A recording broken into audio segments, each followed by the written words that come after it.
This is a time of the year that can be really challenging when you are working on your relationship with food and eating intuitively because you're surrounded by family members or friends who feel like it's appropriate to make comments about your weight or your food choices or have conversations around dieting.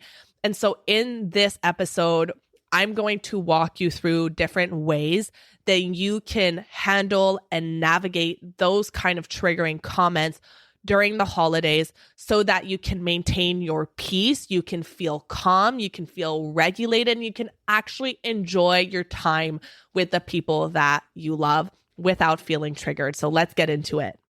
Welcome to the Live Unrestricted podcast, a show where you'll learn how to heal your relationship with food and your body so that you can focus your time and energy on more important things like your personal growth. I'm your host, Sabrina Magna, food freedom coach, and my mission is to help make your life happier and healthier without stress, overwhelm, or guilt about food. If you love the show, please do go out and share it. And if you're looking for support with your relationship with food, details about my programs are in the show notes. Thanks for spending time with me today. Now let's jump in. Hello, my friend, and welcome back to the podcast. I just want to say that we are barreling towards the holidays right now. Things are crazy, and the fact that you press play and that you are listening to something that is going to help you make your life better and survive the holidays in a more empowered and peaceful way this year, it means a lot because I know that there are so many things that you could be doing right now, and one of those things is just surviving. So the fact that you're here and that you're listening to this is absolutely huge, and we have so much to cover today. I've got a full packed episode and I'm so excited to get into it. First thing I want to say before we start talking about how to handle your family's triggering comments about your body and food during the holidays, I want to highlight the fact that we are now celebrating our 3 years of the podcast. This is so exciting. I am just so grateful for what this show has become and the amazing community that has been created because of it. Like the women who send me DMs on Instagram, who find me through my podcast, the kind of messages that you send me and that I get are just like the most positive, and it means the world to me. So as a way to celebrate these 3 years, this big milestone, I am doing a giveaway. So if you are on my email list, then you already know about this giveaway, which is going to give you the chance to win either a one-on-one breakthrough coaching session with me. These are so incredibly powerful. You can walk away from these sessions having gained more clarity about where you're struggling, why you're struggling, and what you need to do about it very, very specifically in the span of an hour than you could do in the span of years trying to do this on your own. So you could either win a one-on-one breakthrough session with me or one of my courses for free. So if you want to know how you can participate in this giveaway, you gotta be on my email list. So you can go to site.sabrinamagna.com/newsletter. And I know that is a mouthful. So it's site.sabrinamagna.com/newsletter. And I'm also going to put that link in the show notes. Now, another thing that I want to talk about that has been on my mind lately, and I know that this is going to be helpful for you because I definitely don't think that enough people talk about this, around the concept of motivation. Something I hear a lot is, I am just not motivated to work out. I'm not motivated to wake up early. I'm not motivated to meal prep. And there's this idea that you need to wait to feel motivated to do something. There's a heavy reliance on motivation that I see, especially in the women in my community. I hear the word motivated and motivation get thrown around a lot. And I think that we need to talk about this because it's not helping you. Lately, I have been having a really, really hard time being motivated to work out in the morning. And that is an understatement. It has been extremely difficult to get myself to do it. I am not motivated to wake up at 6 a.m. It is dark. It is cold. Like the sun is now rising at 7:30 a.m. here. The first hour and a half of my morning is spent in darkness. I am tired. And the last thing I want to do is to lift weights in my living room at 6 in the morning. And I was thinking about that this morning because I had a particularly difficult time getting myself to do my workout and then to finish my workout and to continue waking up at 6 a.m. And I was talking to Luke about it. And I think that the problem that a lot of people have is they end up being very inconsistent with certain habits, or they don't even do certain habits because they think that they're going to need to want to do it all the time. Like sometimes we see these people on Instagram who their job is to exercise, like they're fitness influencers, they're working out all the time. They talk about how much they love exercise and moving their body. And we can create this skewed perspective in our minds that if we're going to be consistent with something, or if we're going to implement a certain habit, then we need to be excited about it all the time. And we need to want to do it all the time. And we need to be motivated to do it all the time. And that is going to become a huge barrier for you, because the reality is that you are not going to want to do it all the time, or most of the time, or at all. Like, I would say that I don't want to work out at all during the week. I know that it's going to make me feel better. And I know that if I don't work out in the morning before work, it is not getting done. Like, I'm not working out at the end of the day. That is just not who I am or how I function. And so I have created systems, and I have a certain mindset around exercise that allows me to not rely on motivation. Because if I were to rely on motivation alone to get myself to work out or to wake up at 6 a.m., I'm telling you, I would not do it. And if you feel like you have a heavy reliance on, I need to be motivated to do this, I need to want to do this, this needs to feel really good and exciting for me, then that is probably heavily getting in your way. And I noticed that within myself lately, because I have a really hard time getting myself to leave the house at the end of the day. Working from home, what ends up happening is you get really comfy at home, and like you've been home all day and it's 5 p.m. and it's already dark. And the last thing I want to do is leave the house. And I will say, for years, this has been a problem for me, especially in the winter. It has been a big problem for me. And Luke has said, you know, it's going to be really good for you. Like, it's not good for me mentally to stay home all the time. Like, I have friends. There's so many activities that I could be doing, but I just didn't want to. And then going into this winter, I made a decision. I was like, I do not want to do what I've done in the past winters of staying home all the time. It's not good for me. It's not good for my mental health. So I am really going to make an effort to leave the house at night during the week more often. And Luke was like, yes, like super excited for you. So I started making an effort, I would say maybe 2 or 3 weeks ago, as we really went into full swing of winter. And one thing I've noticed, you guys, was how much I don't want to do it, how much I can talk myself out of it, and how much I need to push myself to do it, even though I don't want to. Luke goes to jujitsu a couple of nights a week.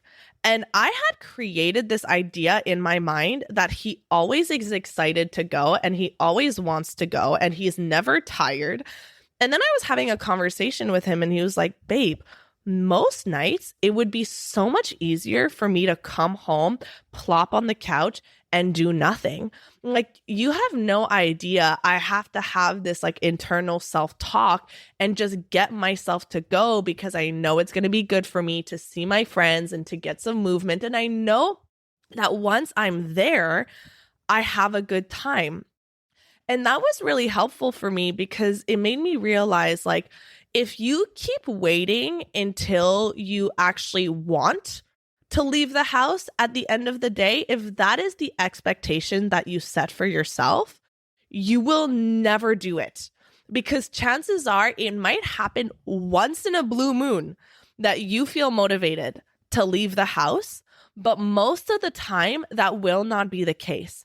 For example, yesterday, Luke and I always have date nights on Wednesday nights, and we decided to leave the house. I mean, it was the most lame date night in the world. We went to Canadian Tire to return a mop. That was part of our date night.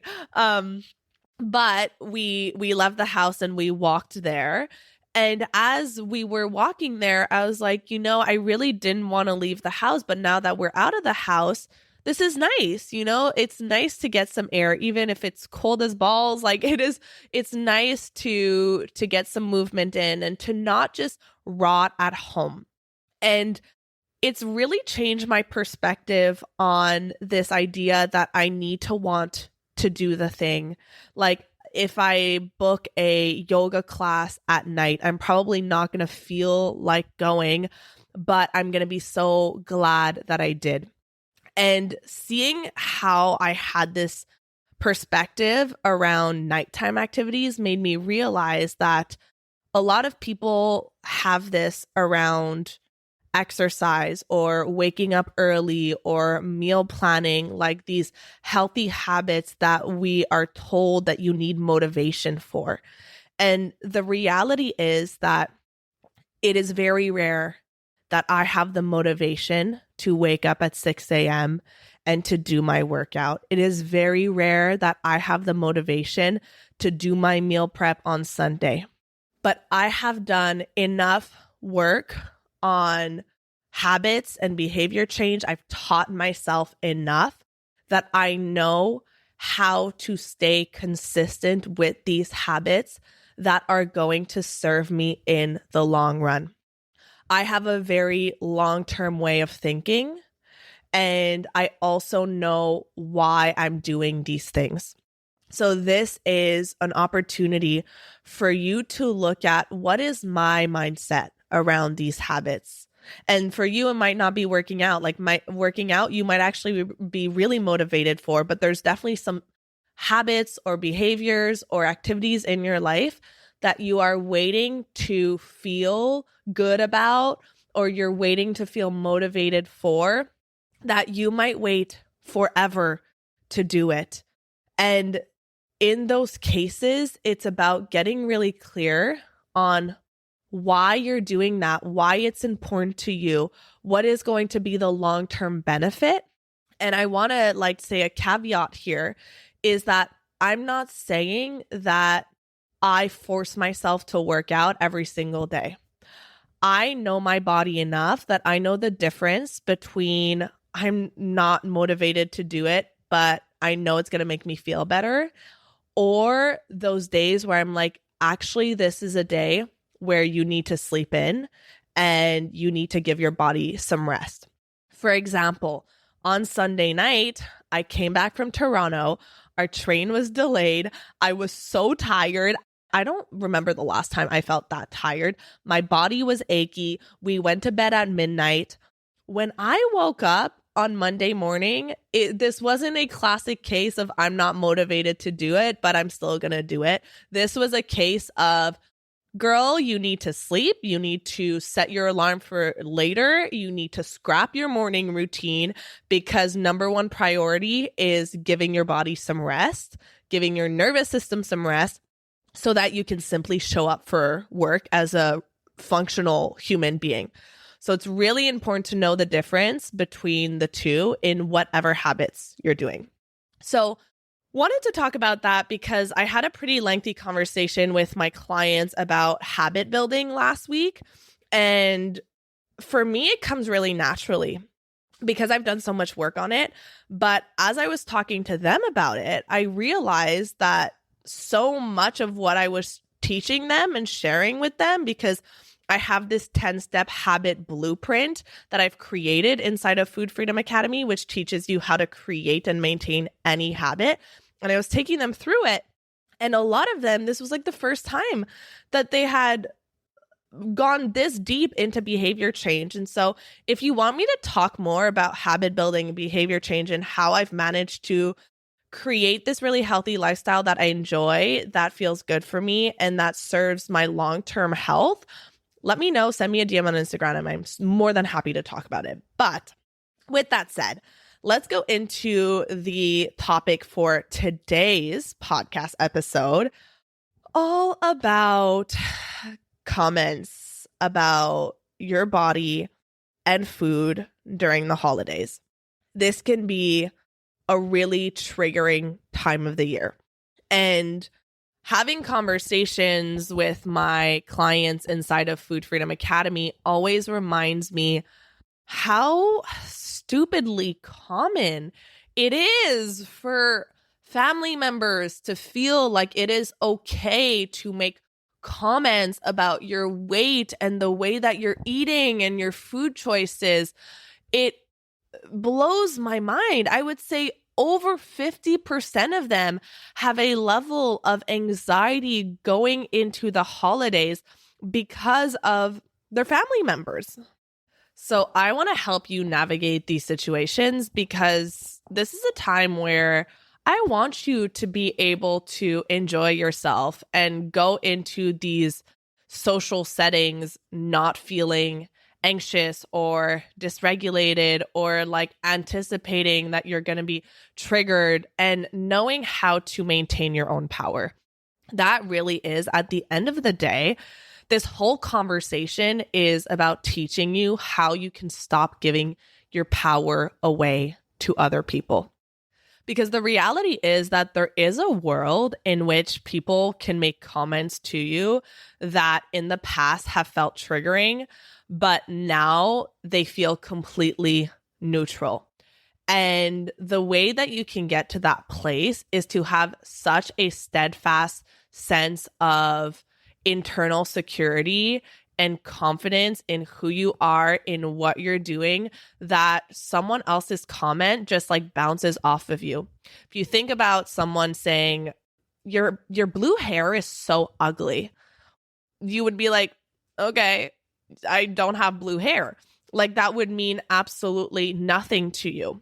And so that is really the goal, is to feel like someone's comment to you means nothing because you know what you're doing, you know who you are, you know your worth, and no one else can have an opinion about that.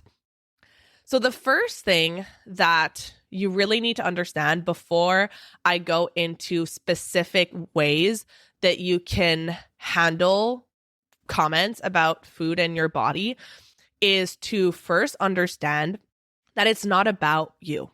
This is something I tell my clients all the time, is that no one, and like really hear this, no one with a healthy relationship with food and their bodies will ever make a comment to someone else about their food choices and their bodies.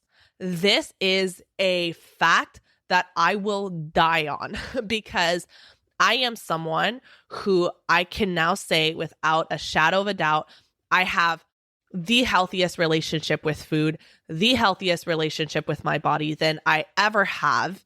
I am so confident in myself, and I would never, ever, ever make a comment about, wow, you're really going for a second plate, and oh, you seem like you've gained weight or you've lost weight. It doesn't even cross my mind.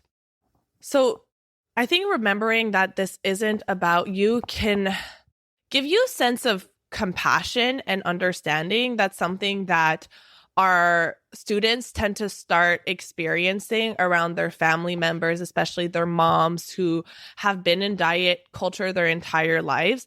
They start creating this sense of emotional distance in seeing, oh, I understand that this is your lived experience and this is what's going on for you, and you are now projecting it onto me.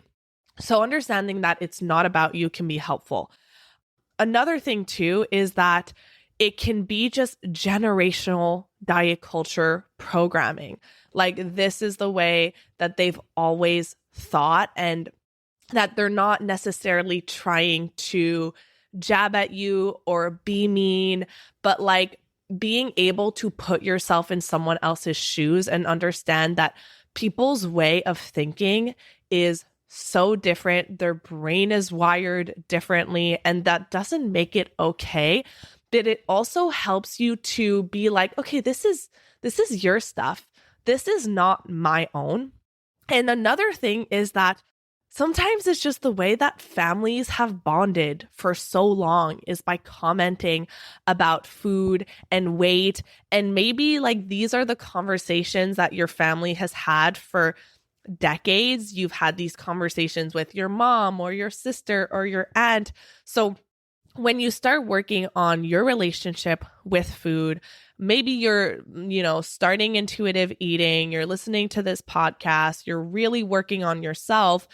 Well, the people in your life, they might not know, and they're so used to having the same kind of conversations with you that you may need to communicate that things are different, that you don't want to talk about these things anymore. And that might be hard for them at first. They might take it personally. They might be insulted, but that's not on you. I always say this, what's good for you is good for everyone involved.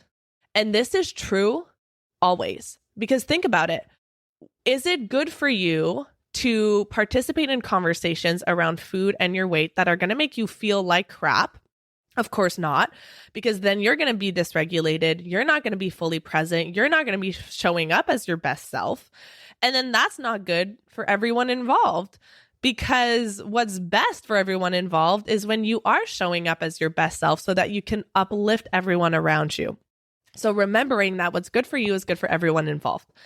So let's talk about what you can really do. What are some ways that you can navigate this?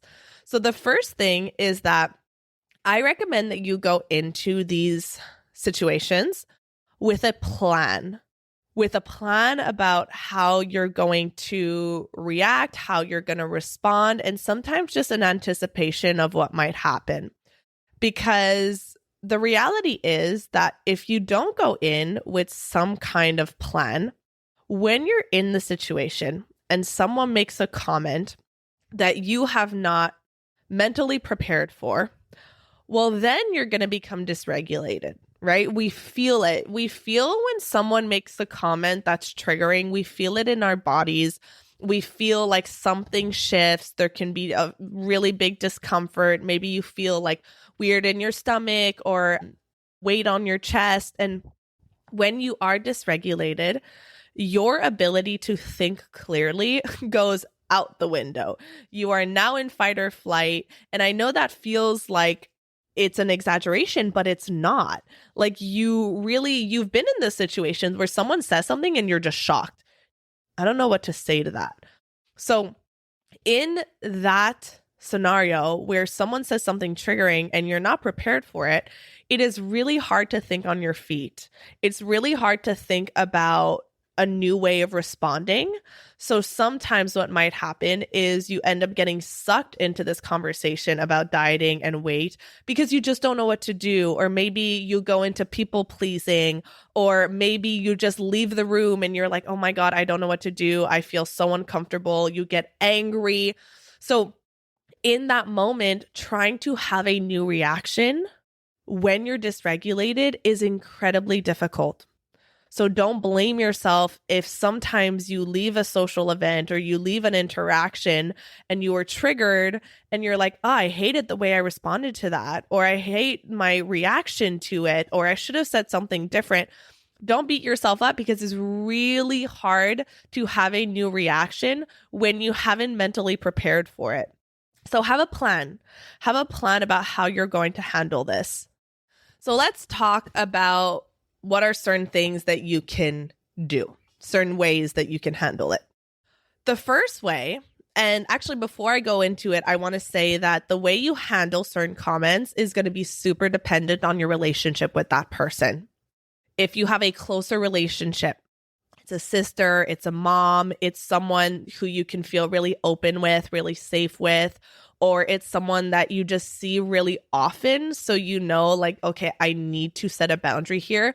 Then maybe setting a loving boundary is going to be at least the best first thing that you can do.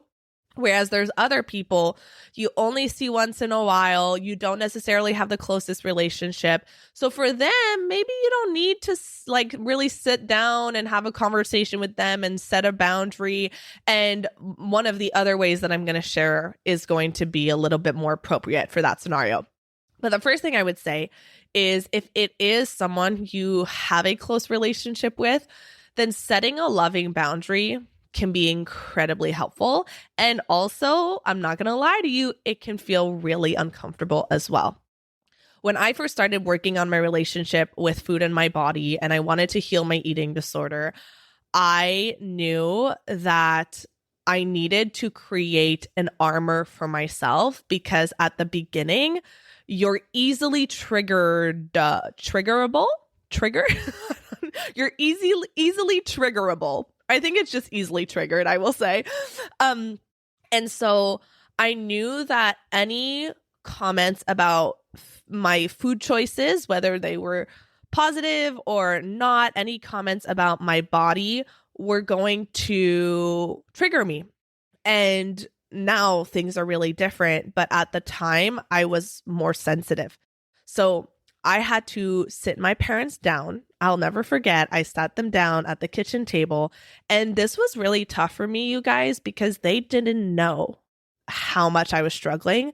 They didn't know that I had an eating disorder. When I was 30 pounds underweight, I remember so distinctly wearing a certain pair of sweatpants, these like gray garage sweatpants. And I remember I was making coffee and she goes, "Oh my God, you have no ass." Basically telling me like you've lost so much weight that you have no butt anymore. And for her, I don't think it was coming from a place of worry of like, oh, you are getting so skinny. It felt, at least for me, it felt like a compliment. Like you're getting so small that you just have no butt anymore. And I took that as encouragement of like, yes, you're on the right track. You keep going.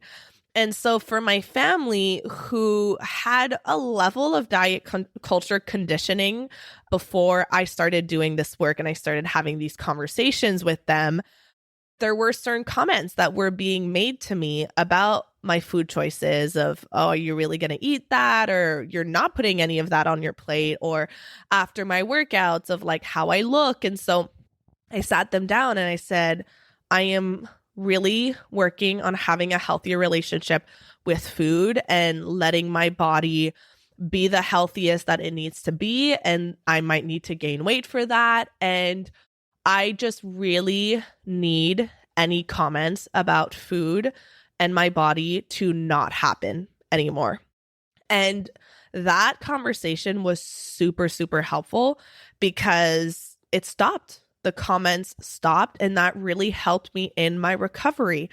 So not saying that every conversation is going to go that smoothly, but it can be really helpful, at least as a first step, to sit down and have a conversation and say, whatever your situation is, maybe you're like, you know, I know that we've bonded over dieting and conversations about our weight loss and the things that we're doing around food for 20 years and 30 years. But I'm at a stage in my life where I know that dieting is just no longer serving me. And all it's done is it created more issues with food, binging, weight gain, whatever your situation is, you can really let them into your internal world. This is what I was saying to one of my clients because I was helping her with boundaries. And I said the most helpful thing that you can do is to really let people into your internal world and tell them exactly how you're feeling, exactly what you're thinking, so that they can't move into assumptions or get a wrong idea of what you're trying to say. Because sometimes people will twist it and say, oh, like you're judging me now, or you're criticizing me. No, this is about me. This is about what I need to do for myself. So having that conversation, letting them in about exactly how you're thinking can be extremely valuable. And I will say, you don't necessarily have to have this like formal conversation and sit them down, but it could be as simple as when someone makes a comment about your body or about food, then it's just, hey, I don't really want to talk about food or my body anymore. Let's talk about something else. So it could be something more in passing. Now, another way that you can handle it is just to change the topic. Like, let's say someone sees you putting a piece of pie on your plate and says, I thought you were trying to eat healthier. What's going on? You're eating a piece of pie. You can just say, yeah, so what did you do last week? Like, it can be as simple as changing the topic. And that can feel really uncomfortable, but it's a very viable option. And if they continue to push, this is a big one. If they continue to push, you can just say, I'm kindly asking you to stop. Or comments like that aren't helpful for me. So everything that I'm about to share with you in different strategies, if it doesn't work the first time, and if you try a couple of different ones and they continue to push, then you can set a like hard and fast boundary of, I'm kindly asking you to stop. Or like, please, let's have a different conversation. Comments like that are not helpful for me. So that's the second thing, is you can change the topic. The third thing that you can do is you can leave the room. This is going to be a little bit more difficult if you're caught in a one-on-one conversation, but especially if you're in a group conversation. I personally am someone who is very sensitive to energies. I'm very sensitive to people complaining and to negative topics. And I can feel when I start to feel dysregulated. So sometimes people will start talking about certain topics that is like really hard for me to be around. And so I have no problem either saying, hey guys, can we change the topic? This doesn't feel good for me. Especially because I have really loving friends, really loving families. So I have no problem being like, can we change the topic? I don't love this conversation. But I'll sometimes just leave the room, especially if it's in a group setting. I'll just leave the room. So if you're getting caught in like a circle of people, everyone's talking about their diets or GLP-1s or their weight loss, you can just leave the room. You can go see your partner or someone you feel more safe with. You can also go to the bathroom, go to a bedroom, and take some time to ground yourself, to recenter yourself. Take a few deep breaths. It's really important. This is where being very connected to your nervous system responses and how stress feels in your body is really important, because you're going to be able to start noticing when you start to feel activated a lot earlier. And the problem that I often see that can lead to overeating and binging in these situations is that people don't recognize the early warning signs of their nervous system getting activated. So it's like one conversation triggers you, and then this other thing triggers you, and then there's so much going on, and there's so many distractions, and there's so much stimulation, and then your nervous system just gets more and more activated, and you end up feeling super dysregulated. So by the time you sit down to eat, you just don't want to feel that way. You want to escape that feeling, so you just eat and eat and eat because it gives you a temporary sense of relief. But then you end up overeating as a result. So being able to recognize the early warning signs of dysregulation and activation in your nervous system And addressing that by taking some time away, by taking a few deep breaths, having a conversation with your partner, maybe even needing to go out for a 5-minute walk. All of those things are okay. I was having a conversation with Luke because sometimes he needs to go for a 5-minute walk to just regulate himself when he's feeling anxious. And he was telling me, like, I wish I didn't have to do that. I really wish that, like, I was quote unquote like a normal person who could just like handle anxiety better. And I said to him, babe, there are so many worse things that you could be doing to try to regulate yourself than to go for a walk. Most people don't even think to do that. And he didn't used to think to do that. Like, I've taught him a lot about the nervous system and how he can help himself. And he used to just shut down by going on his phone and distracting himself and doom scrolling. And so I told him, the fact that you are able to recognize that you're dysregulated and you need to go for a walk, and that actually helps you instead of just like pushing down what's going on, that's amazing. And you should be proud of that. The fact that more people aren't taking the time to do what they need to do in order to calm their body, it doesn't mean that they are more quote unquote normal than you or better than you. It means that most people are just doing things that are a lot more unhealthy for them, like distracting themselves or scrolling or eating or drinking. Like, that's a huge one that people turn to when they're feeling dysregulated. Well, I'll just drink because that will calm me down and that will make me feel better. But if you're using alcohol as a way to calm your body, it's just another artificial regulator. So anyways, I went on a tangent, but I just want to say that it's okay. It is okay if you need to take some time to go to the bathroom, to go to a bedroom for 5 minutes, 10 minutes, whatever you need to calm your body if there is a triggering comment that gets made. So another way that you can handle it, this is one of my personal favorites, is to use humor or to use just a little pinch of sass if that vibes with your personality. So let's say that someone makes a comment, you can say, we're not doing body talk today. It's a holiday rule. No comments about food or our bodies during these holidays. Or you could say, you know, I've tried dieting before and I was just hungry and cranky all the time, so I will pass.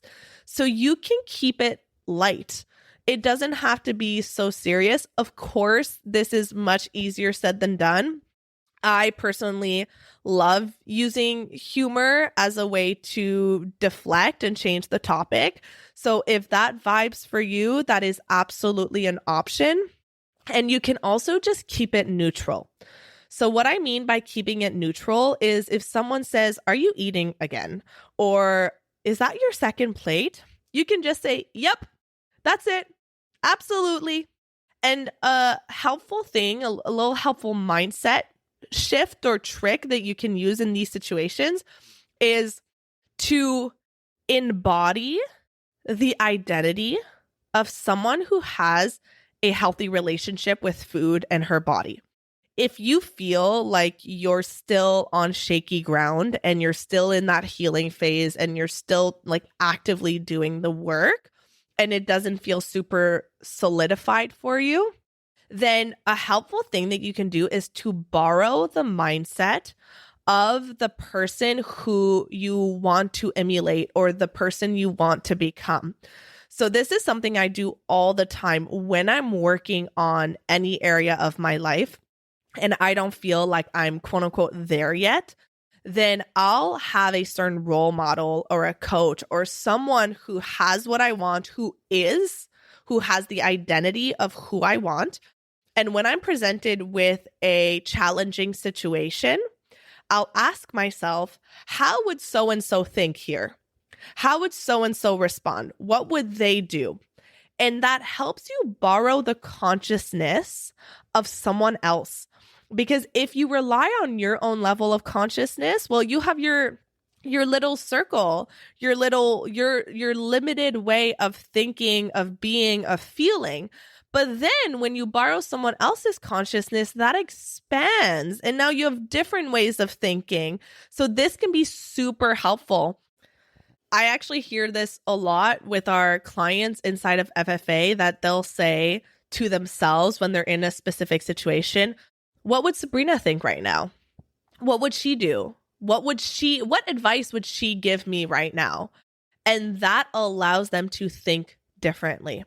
So let's say that someone were to ever make a comment about what I'm eating or what I'm putting in my plate.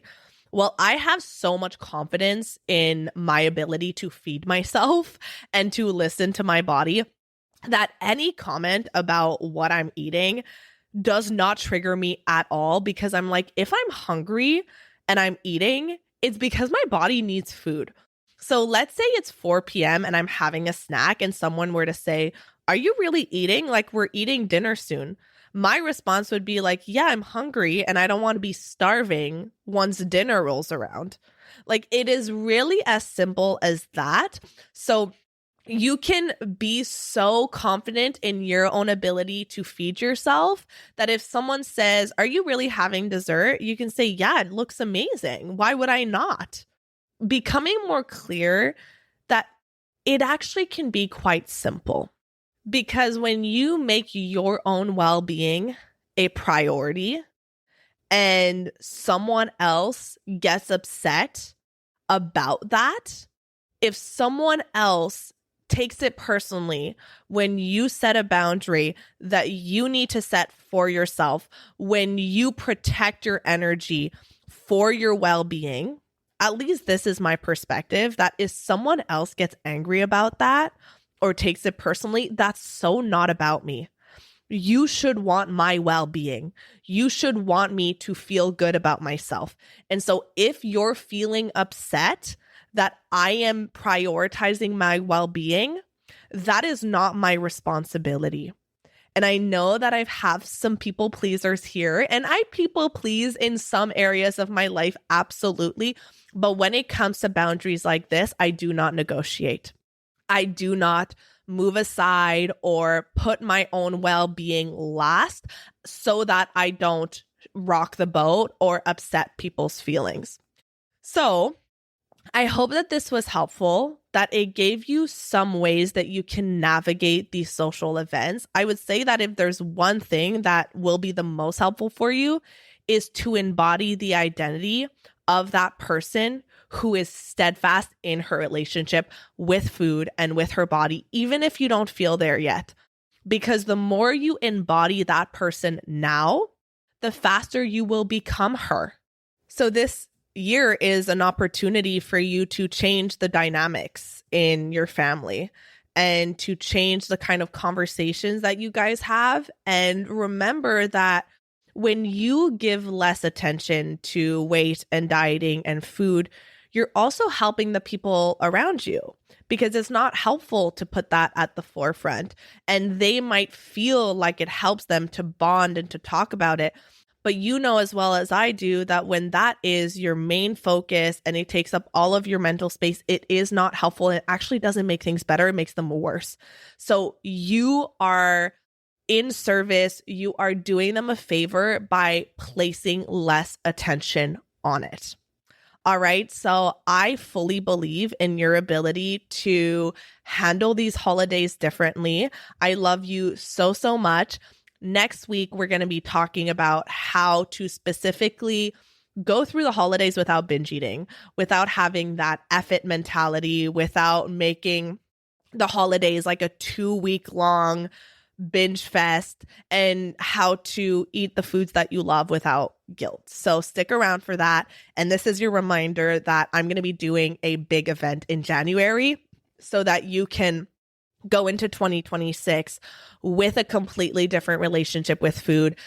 Find freedom from binging and food noise and emotional eating and yo-yo dieting for good. So keep your eye out for that and get on my email list, site.sabrinamagnan.com/newsletter for all the updates on that and to participate in the giveaway to celebrate our 3-year milestone.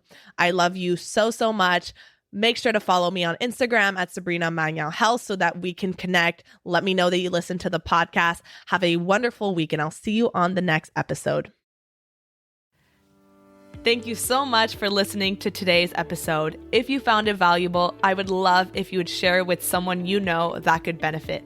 If you're loving the show, don't forget to subscribe over on Apple Podcasts so you don't miss a single episode. I really love hearing feedback from you, so please leave a rating and review over on Apple to help us get in the ears of more people who need it the most. Finally, come hang out with me on Instagram at Sabrina Magnan Health for more educational content and get up close and personal with me. Thank you so much for being here, and I'll see you on the next episode.